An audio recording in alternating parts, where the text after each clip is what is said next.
जरा सोचो, तुम्हारे आसपास के लोग अजीबोगरीब तरीके से मरने लगे और कोई नहीं जानता कि ये सब कैसे हो रहा है। कुछ ऐसा ही होता है हमारी आज की कहानी में। कहानी की शुरुआत होती है अमेरिकन सॉफ्टवेयर डेवलपर बेन और शॉन से, जो एयरप्लेन से रशिया जा रहे थे। अचानक उनके प्लेन की लाइट चली गई, पर जल्द ही सब ठीक हो गया और वो सुरक्षित मॉस्को पहुंच गए। यहाँ पर वो अपनी ऐप के लिए इन्वेस्टर्स से बात करने आए थे। उनकी ऐप किसी भी इलाके में हो रहे प्रोग्राम्स और पार्टीज को ढूंढने में मदद करती थी। जब वो इन्वेस्टर से मिलने जा रहे थे तो उन्होंने देखा कि 2 अमेरिकन लड़कियां उनकी ही ऐप का इस्तेमाल कर रही थी। आखिरकार वो इन्वेस्टर के ऑफिस पहुंच गए, पर वहां तो उनका साथी स्काइलर पहले ही इन्वेस्टर से बात कर रहा था। उसने बेन और शॉन की ऐप का आइडिया चुराकर अपने नाम से बेच दिया और उन्हें धक्के मारकर बाहर निकलवा दिया। बाद में शॉन और बेन क्लब में शराब पी रहे थे कि शॉन की नजर एक सुंदर सी लड़की पर पड़ी, पर वो तो स्काइलर के साथ थी। जल्द ही उन्हें वही लड़कियां दोबारा दिखाई दी जो उनकी ऐप यूज कर रही थी, और मौका देखकर वो उनसे मिलने पहुंच गए।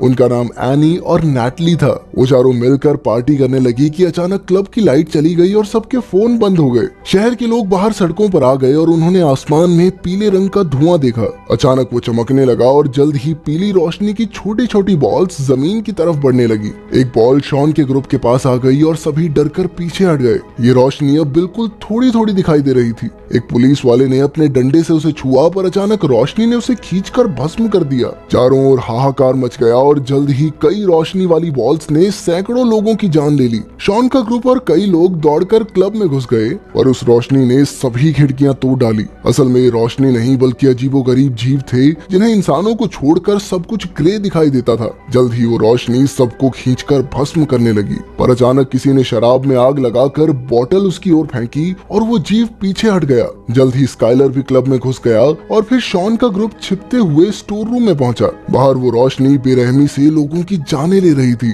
अचानक कोई दरवाजा पीटने लगा तो नैटली ने देखा कि ये स्काइलर था। उसने स्काइलर को अंदर आने दिया और सभी कई घंटों तक अंदर ही छुपे रहे। यहाँ काफी खाना मौजूद था, जिस वजह से उन्हें कोई दिक्कत नहीं आई, मगर जल्द ही चिंता के मारे उनके बीच बहस छिड़ जाती थी। अब उन्हें यहाँ छिपे हुए 5 दिन हो गए और अब खाना खत्म होने ही वाला था। पिछले 27 घंटों से बाहर से कोई आवाज नहीं आई थी, इसीलिए उन सब ने बाहर निकलकर यूएस एम्बेसी तक पहुंचने का फैसला किया। बाहर उन्होंने देखा कि हर तरफ सन्नाटा था और हर जगह गाड़ियां खड़ी थी। वो यूं ही सड़कों पर आगे बढ़ने लगे, पर तभी अचानक उन्हें एक आवाज सुनाई दी। ये एक रशियन दादी थी, पर उसकी भाषा 5 में से किसी को नहीं आती थी। आखिरकार चलते चलते वो एक पुल तक पहुंचे जिसके उस पार यूएस एम्बेसी थी, लेकिन वो पुल बीच में से टूट गया था। अब वो चलते फिरते नदी को पार करने का रास्ता ढूंढने लगे। अचानक उन्हें रेड स्क्वायर पर एक पुलिस की गाड़ी दिखाई दी तो स्काइलर और दोनों लड़कियां पास ही में छुप गए, लेकिन बेन और शॉन दौड़ते हुए गाड़ी तक पहुंचे। उन्हें ट्रंक में से एक नक्शा और एक बंदूक मिली।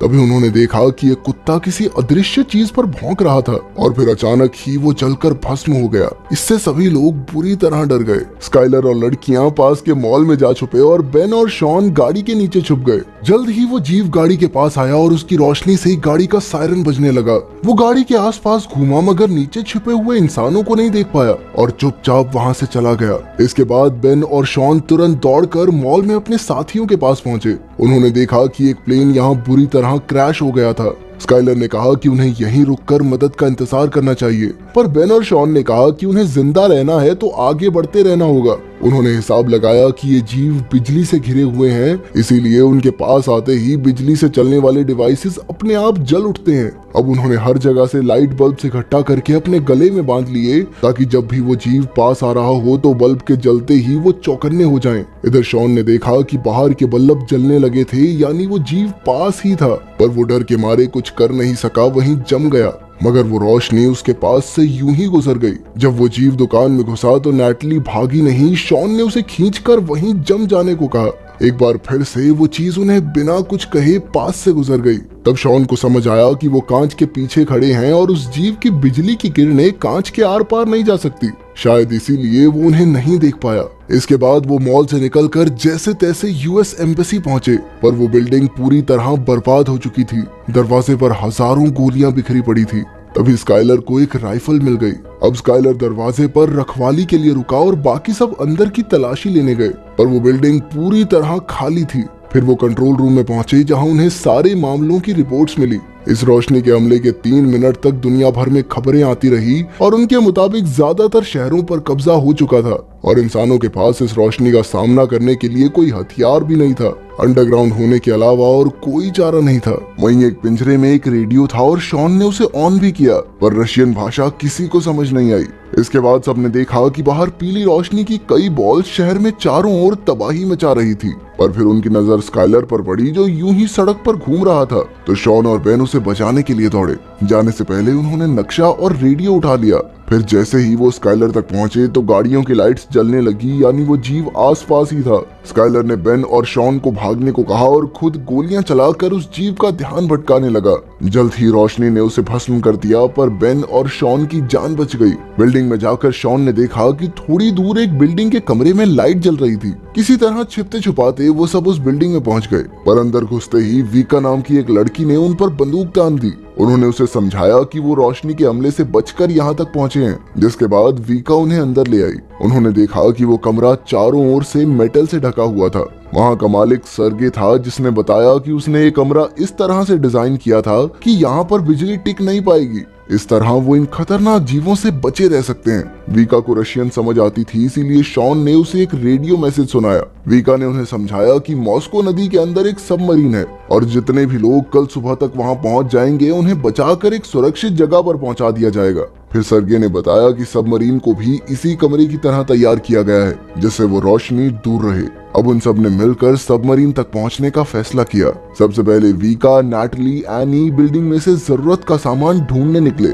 उधर सर्गे ने बेन और शॉन को अपनी बनाई माइक्रोवेव बंदूक दिखाई, जो उन जीवों के चारों ओर से बिजली की परत हटाने की ताकत रखती थी। जल्द ही उस जीव की नजर लड़कियों पर पड़ गई और वो बिल्डिंग में घुस आया। तीनों लड़कियां तुरंत कमरे की ओर भागी और ऐन वक्त पर अंदर घुस भी गई, और जल्दबाजी में दरवाजा ढंग से बंद नहीं हुआ। अचानक वो जीव अंदर घुस गया और लड़कियां एक कांच के टेबल के पीछे छुप गई। तभी सर्गे ने अपनी माइक्रोवेव बंदूक से हमला करके उस रोशनी को फ्रीज कर दिया और बिजली के पीछे छिपा हुआ उसका चेहरा सबको दिखाई देने लगा। अब सबको समझ आ गया था कि ये अजीबोगरीब सी रोशनी असल में खूंखार एलियंस थे, जो धरती पर इंसानों का नामो निशान मिटाने आए थे। बदकिस्मती से इसका असर कुछ ही पलों के लिए रहा और एलियन ने एक बार फिर से गायब होकर सर्गे को भस्म कर दिया। वहीं शॉन और बेन एक खुफिया रास्ते से भाग निकले। नैटली ने धमाके के लिए डीजल का टैंक तोड़ डाला और बेन और शॉन के पास पहुंची, पर एनी डर के मारे भाग नहीं पाई और उस एलियन ने उसे जलाकर भस्म कर दिया। उधर वीका सीढ़ियों से नीचे आ गई और अपने बाकी साथियों के साथ भाग निकली। जल्द ही उनके सामने रशियन पुलिस वाले आए, जो कि मेटल से पूरी तरह ढके हुए थे और उनके पास कई हथियार भी थे। अचानक लाइट्स जलने लगी तो उन्होंने एलियंस पर हमला बोल दिया। गोलियों, आग उगलने वाली मशीन और बॉम्ब्स के जरिए वो एलियंस को चोट पहुंचाने में कामयाब रहे। पुलिस वालों ने बताया कि वो एलियंस को डरा तो सकते हैं पर मार नहीं सकते। तभी शॉन ने देखा कि एक एलियन अपने पीछे एक काला पत्थर छोड़ गया था, तो शॉन ने उसे अपने पास रख लिया। इसके बाद पुलिस उन्हें एक सुरक्षित जगह पर ले आई और सबने एक दूसरे के साथ अपनी जानकारी बांटी। सबमरीन वाली बात सुनकर ऑफिसर ने कहा कि नदी बहुत दूर है और हर जगह एलियंस फैले हुए हैं, मगर वो चारों फिर भी सबमरीन तक पहुंचना चाहते थे, इसीलिए पुलिस वाले उन्हें वहां तक ले जाने को राजी हो गए। वो सब ट्रेन की सुरंग से गुजर रहे थे कि अचानक वहां एलियंस आ गए। अंधेरे में वो जैसे तैसे एलियंस से छिपने लगे, पर वीका एक पिलर के पास फंस गई। तब बेन ने उसे धक्का देकर पटरी पर फेंक दिया, पर इस चक्कर में एलियन ने उसे पकड़कर भस्म कर दिया। इससे शॉन को काफी गहरा सदमा लगा, पर वो जैसे तैसे सुरंग से बाहर आ ही गए। आखिरकार वो नदी तक पहुंचे, जहां एक कश्ती में बैठकर वो सबमरीन को ढूंढने लगे। अब उन सब ने अपने मरे हुए साथियों का शोक मनाया। अचानक एक पत्थर की वजह से उनकी कश्ती वहीं रुक गई और सबने बाहर आकर देखा कि तेज रोशनी का बवंडर धरती से मेटल्स और कई कीमती चीजें खींच रहा था। तब उन्हें एहसास हुआ कि एलियंस धरती से मिनरल्स चुराने आए हैं। तभी उनकी नजर सबमरीन पर पड़ी, पर अचानक उनके सामने वाली बिल्डिंग तहस नहस होकर उनके ऊपर गिरने लगी। इससे वो सभी पानी में गिर गए, पर अंत में शॉन, वीका और एक ऑफिसर तैरकर सबमरीन तक पहुंच गए। शॉन ने देखा कि नैटली अब भी गायब थी। उसने जैसे तैसे सबमरीन के कैप्टन को नैटली के लिए थोड़ा इंतजार करने के लिए मना लिया और खुद पुलिस वालों के साथ नैटली को ढूंढने निकल पड़ा। चलते चलते उन्होंने अपने फोन्स पटरियों के पास फेंक दिए ताकि एलियंस के आने पर उन्हें पता चल जाए। कुछ ही पलों में फोन बजने लगे, पर ऐन वक्त पर शॉन नीचे गिर पड़ा। मगर उसने माइक्रोवेव बंदूक से एलियन को हवा में ही फ्रीज कर दिया। तभी पुलिस वालों ने उस पर सीधा धमाका करके उसे मार डाला। आखिरकार ये साबित हो गया कि एलियंस बिजली को अपनी ढाल बनाकर रखते थे और उस माइक्रोवेव बंदूक से बिजली खत्म करके एलियंस का खात्मा करना मुमकिन था। तभी नैटली को उनकी आवाज सुनाई दी। वो एक बस में छिपी हुई थी और अब शॉन उसे बचाने गया और पुलिस वालों ने जमीन पर पानी फेंक दिया ताकि माइक्रोवेव बंदूक का असर बढ़ सके। अब एलियंस पानी के पास जाने से डर रहे थे और अचानक वीका ने वहां आकर आग के धमाके कर दिए। पुलिस वालों ने माइक्रोवेव बंदूक चलाई तो पता चला कि वहां 3 एलियंस थे। आखिरकार जबरदस्त हमले करके उन्होंने एलियंस को खत्म कर दिया। उधर शॉन नैटली तक पहुंचा तो अचानक बस चलने लगी और पता चला कि बस में एक एलियन मौजूद था। शॉन ने उस पर बंदूक चलाई पर अचानक निशाना चूक गया। एलियन नैटली की टांग खींचने लगा तो शॉन ने माइक्रोवेव बंदूक से उसकी बिजली की ताकत कम कर दी। अब एलियन वहीं फ्रीज हो गया। तभी शॉन ने काला पत्थर निकालकर सीधा एलियन पर दे मारा। जबरदस्त धमाके में एलियन मारा गया और बस भी रुक गई।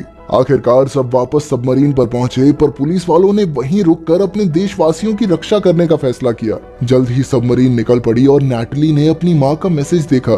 तभी सबको रेडियो पर कुछ ग्रुप्स की खबर सुनाई दी जो मिलकर एलियंस का सामना कर रहे थे। सबमरीन में मौजूद सभी लोगों ने ऐसे ही ग्रुप्स के साथ मिलकर एलियंस के खिलाफ जंग में हिस्सा लेने का फैसला किया।